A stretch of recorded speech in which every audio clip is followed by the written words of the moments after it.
नमस्कार, मैं रवीश कुमार। ऐसा कहाँ होता है कि मतदान के दिन उम्मीदवार के घर पर पुलिस पहुंच जाए। आज यूपी के अंबेडकर नगर से समाजवादी पार्टी के उम्मीदवार लालजी वर्मा के घर पुलिस पहुंच गई। समाजवादी पार्टी ने यह वीडियो ट्वीट करते हुए लिखा कि लालजी वर्मा को नज़रबंद किया गया है। चुनाव आयोग को टैग करते हुए सपा के हैंडल ने लिखा कि आयोग बताए कि ये किस नियम के तहत पुलिस कर रही है और क्या यही आपकी निष्पक्षता है। मुझे प्रताड़ित किया जा रहा है। पुलिस यहाँ तांडव कर रही है। सपा नेता के घर पर रात भर पुलिस रही। शिकायत पर यहाँ कोई कार्रवाई नहीं हुई। लवकुश वर्मा के घर को पुलिस ने घेर रखा। इस वीडियो में देखा जा सकता है कि पुलिस का एक दस्ता लालजी वर्मा से बात कर रहा है। सफेद कपड़ों में लालजी वर्मा नजरबंदी के आदेश के खिलाफ विरोध करते हुए देखे जा सकते हैं। काफी दूर ऊंचाई से कोई वीडियो बना रहा है। पीछे से आवाज कहती है कि यह लोग गेट कूदकर अंदर आ गए। लालजी वर्मा के सामने जिस तरह पुलिस अधिकारी खड़े हैं, उसी से पता चलता है कि उन्हें भी गलती का एहसास है। वे पुलिस की तरह धमक से नहीं आए। अंबेडकर नगर में 59.5% मतदान हुआ। ये लोग गेट कूद के गेट खोले हैं। पूरा गेट कूद के तब गेट खोले हैं ये लोग। शेरू सुल्तान खुले थे। बन रहा है।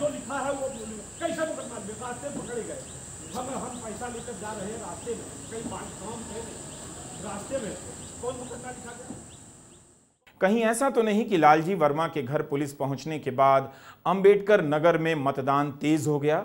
इतना जोर लगाने के बाद भी यूपी का मतदान प्रतिशत बता रहा है कि लोग वोट डालना ही नहीं चाहते। आज छठे चरण में भी यूपी में 5 बजे तक 52% ही मतदान हुआ। यूपी में प्रयागराज से कांग्रेस के उम्मीदवार उज्जवल रमण सिंह के पिता रेवती रमण सिंह को पुलिस ने हिरासत में ले लिया। रेवती रमण सिंह पुराने समाजवादी नेता रहे हैं और सांसद भी रहे हैं। रेवती रमण सिंह इस शिकायत पर करेली पहुंचे कि वहां पर मुसलमानों को वोट डालने नहीं दिया जा रहा है। मतदान केंद्रों से आने वाली इन तस्वीरों के पीछे चुनाव की हजार कहानियां छिपी हैं। उत्तर प्रदेश में चुनाव कैसे हो रहा है, इसे जो भी जानने का दावा कर रहा है वह उतना ही नहीं जानता है। बाद में जानकार आएंगे और आंकड़े निकालकर महान समीकरण आपके सामने पेश करेंगे कि चुनाव ऐसे जीता गया। लेकिन कितने लोगों का नाम वोटर लिस्ट से काट दिया गया, कितने लोगों को मतदान की प्रक्रिया में रुकावट डालकर वोट डालने से रोका गया, इसकी जानकारी आप कभी नहीं हासिल कर पाएंगे। उनके वोट नहीं देने से चुनाव पर क्या असर पड़ा, यह कोई नहीं जान पाएगा। गर्मी के कारण मतदान पर आज भी असर देखने को मिला। सुबह के वक्त कई जिलों में मतदान केंद्र खाली नजर आए। कुछ मतदान केंद्रों में दोपहर तक कम ही लोग वोट डालने आए, लेकिन इलाहाबाद और फूलपुर के कुछ मतदान केंद्रों पर ठीक ठाक भीड़ देखी गई। इसके बाद भी 5 बजे तक यहां 50% भी मतदान नहीं हुआ। फूलपुर में तो 46.8% मतदान हुआ। यही फूलपुर था जहां अखिलेश और राहुल की सभा में बड़ी संख्या में लोग आए। जिस इलाहाबाद ने अपने नाम को मिटाकर प्रयागराज होने का दिव्य हिंदू सुख प्राप्त किया, उस इलाहाबाद में भी वोटिंग को लेकर उत्साह नजर नहीं आया। हैरानी की बात है, यह बलरामपुर का एक मतदान केंद्र है। वही बलरामपुर जहां से अटल बिहारी वाजपेयी जनसंघ के टिकट पर पहली बार चुनाव लड़े और जीते, दोबारा इसी सीट से हार गए, लेकिन तीसरी बार जीत गए।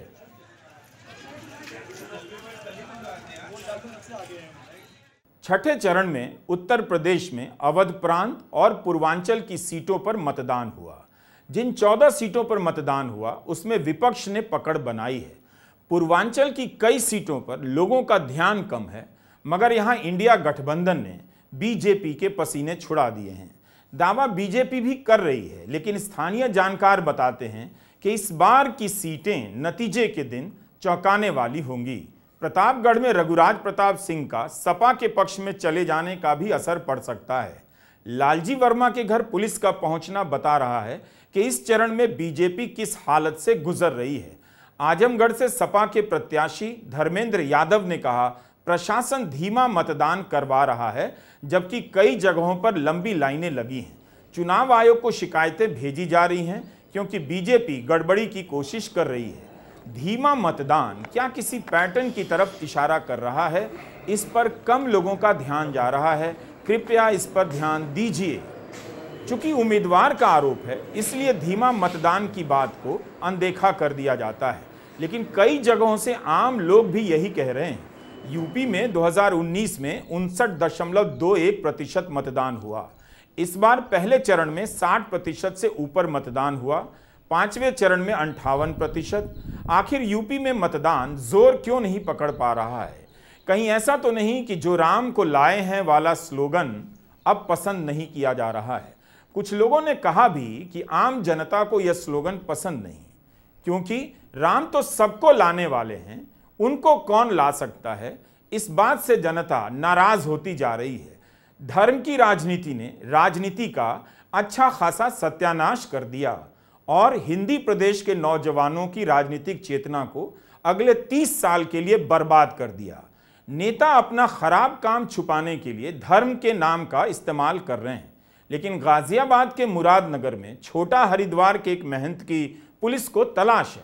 गंगा कनाल के पास महिलाओं के एक चेंजिंग रूम की तरफ महंत मुकेश गिरी ने सीसीटीवी का कैमरा घुमा दिया था। इस सीसीटीवी की लाइव फीड कथित रूप से महंत मुकेश गिरी के फोन में सीधा जाती थी। पुलिस ने सीसीटीवी की जब्ती कर लेने के बाद पाया है कि कैमरा में 5 दिन पुरानी रिकॉर्डिंग मौजूद है। मुरादनगर की एक निवासी ने इसकी शिकायत की, तब पुलिस हरकत में आई। महंत मुकेश गिरी फिलहाल फरार हैं। इससे पता चलता है कि राज कानून का ही चलता है और चलना भी चाहिए। धर्म के नाम पर जब महंत को अपराध से मुक्ति नहीं है, तो फिर चुनाव में धर्म के नाम पर लोग वोट क्यों दे रहे हैं और उनसे धर्म के नाम पर राम के नाम के स्लोगन का इस्तेमाल कर वोट क्यों मांगा जा रहा है? सवाल है कि यूपी में 6 चरणों के मतदान हो गए, लेकिन यूपी में मतदान जोर नहीं पकड़ पा रहा। क्या इसलिए कि यहाँ की जवानी बर्बाद हो गई? उसके पास अब रोजगार नहीं, पढ़ाई के नाम पर जुलूस निकालने की ट्रेनिंग तो मिल गई, मगर स्किल इंडिया की ट्रेनिंग नहीं मिली, और मिली तो कोई खास लाभ नहीं हुआ। क्या बेरोजगारी ने उत्तर प्रदेश के युवाओं का उत्साह ठंडा कर दिया है? अगर यूपी में ही मतदान में तेजी नहीं है, तो फिर इस चुनाव में कोई दम नजर नहीं आता। ना तो योगी ना मोदी मतदाताओं में वोट डालने का जोश पैदा कर पा रहे हैं। अब कहा जा रहा है कि गर्मी बहुत है, लेकिन गर्मी तो बंगाल में भी है, वहां 78% मतदान हुआ। बिहार में भी गर्मी है, लेकिन वहां मतदान उत्तर प्रदेश की तरह ही रहा। अगर गर्मी वजह है, तो क्या इसलिए मतदान के 7 चरण कराए गए ताकि लोग कम वोट डालने आए? 7-7 चरण में चुनाव कराने के पीछे मौसम के बारे में सोचा तो गया ही होगा। मूल बात यह है कि वोट डालने का संबंध उम्मीद से होता है। बीजेपी का 2047 के भारत का दस्तावेज युवाओं में जोश नहीं पैदा कर रहा है।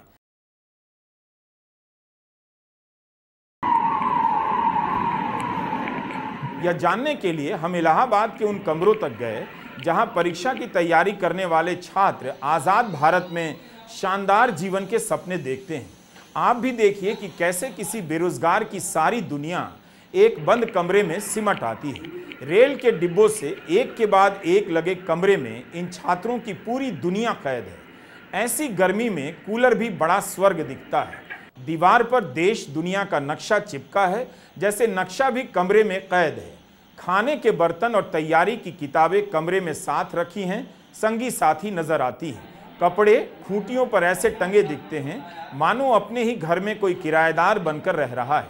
नौकरी की तलाश, परीक्षा की तैयारी ने इन बेरोजगार युवाओं को खाना बनाना भी सिखा दिया। रिहाइश के कमरे देखकर लगता है सूरज की रोशनी भी यहाँ भीतर मुश्किल से आती होगी। उम्मीद की तो क्या ही बिसात है।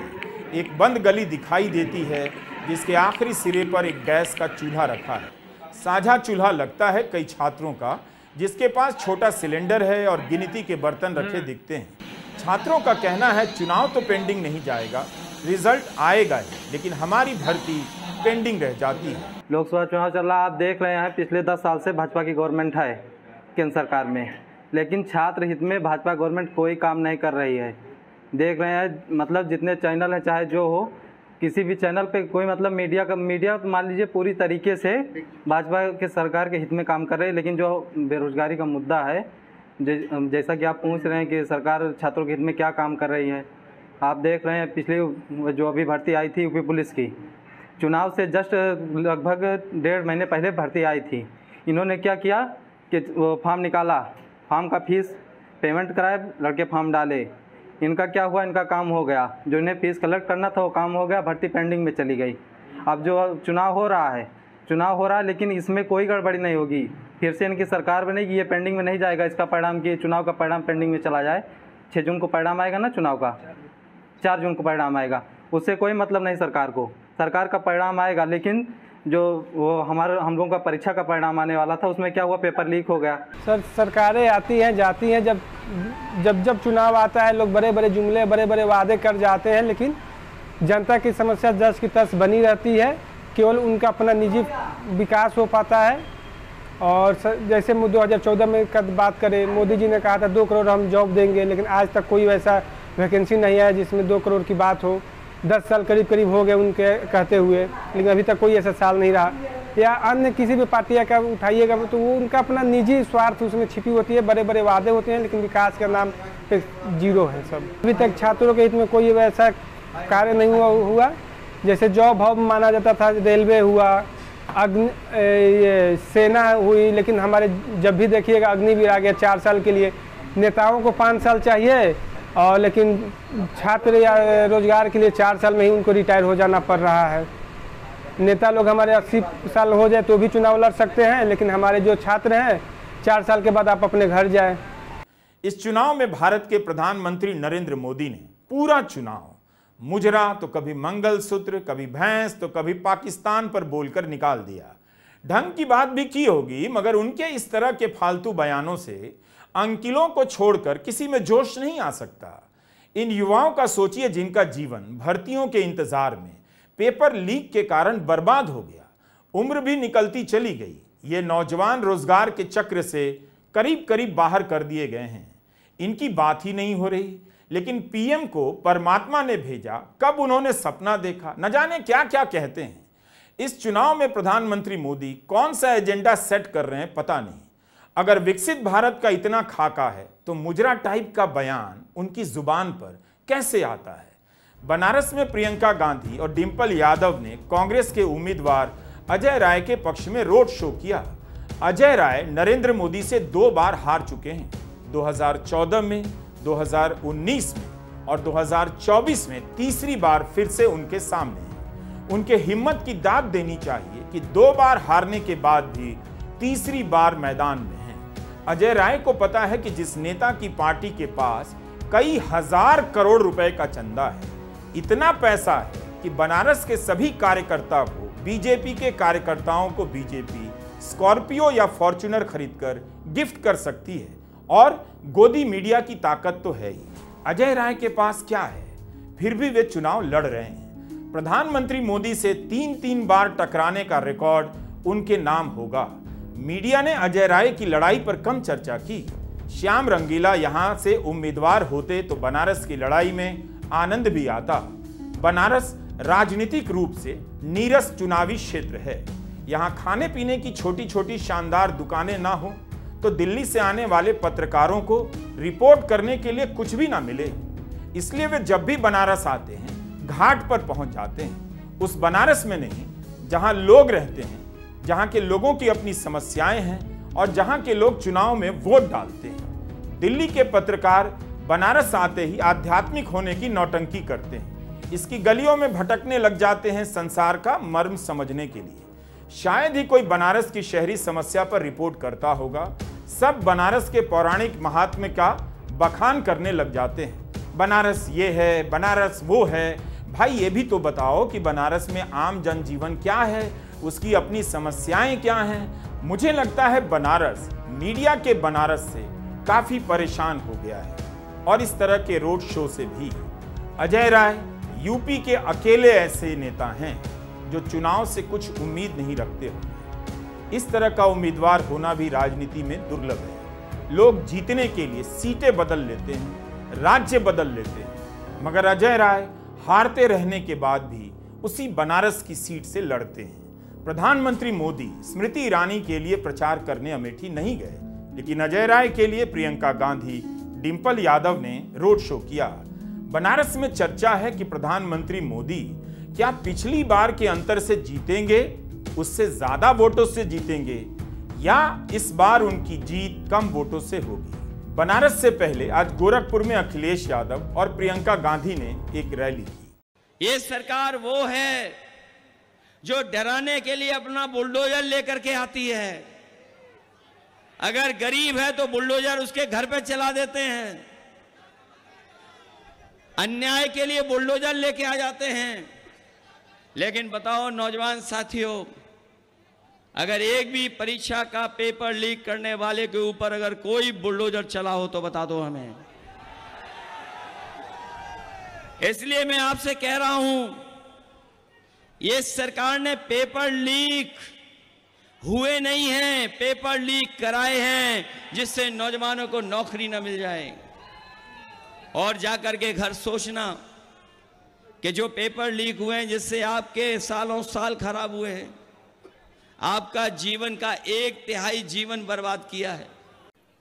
ये संविधान की बातें करते हैं, संविधान के लिए आदर नहीं है। इनके प्रत्याशी जगह जगह जाकर कहते हैं संविधान बदलने वाले हैं, आपके आरक्षण छीनने वाले हैं, आपके अधिकार छीनने वाले हैं। आज देश की परिस्थितियां ये बन चुकी हैं कि देश में गरीब, किसान, मजदूर, महिला सब परेशान हैं, सबके सामने बड़े बड़े संकट हैं। यहां मेरे निषाद भाई परेशान हैं। इसलिए कांग्रेस पार्टी और इंडिया गठबंधन सिर्फ और सिर्फ आपके मुद्दों की बातें हम करते हैं। हम सिर्फ यही बातें करते हैं जिससे आपका मतलब है। हम चुनाव में प्रचार करने आते हैं तो हम बताते हैं कि हम बेरोजगारी को कम करने के लिए क्या करेंगे, हम महंगाई को कम करने के लिए क्या करेंगे, हम महिलाओं को सक्षम बनाने के लिए क्या करेंगे। हम फिजूल की बातें नहीं करते, आपके ध्यान को भटकाने वाली बातें नहीं करते। मतदान तो कश्मीर से लेकर बंगाल और बिहार से लेकर महाराष्ट्र में भी हुआ है। क्या आपको पता है कि शरद पवार ने महाराष्ट्र में 90 से अधिक रैलियां की हैं? किसी ने उनसे पूछा 80 साल की उम्र में उन्हें इतनी ऊर्जा कहां से आती है? वे परमात्मा के किस डिपार्टमेंट से भेजे गए हैं?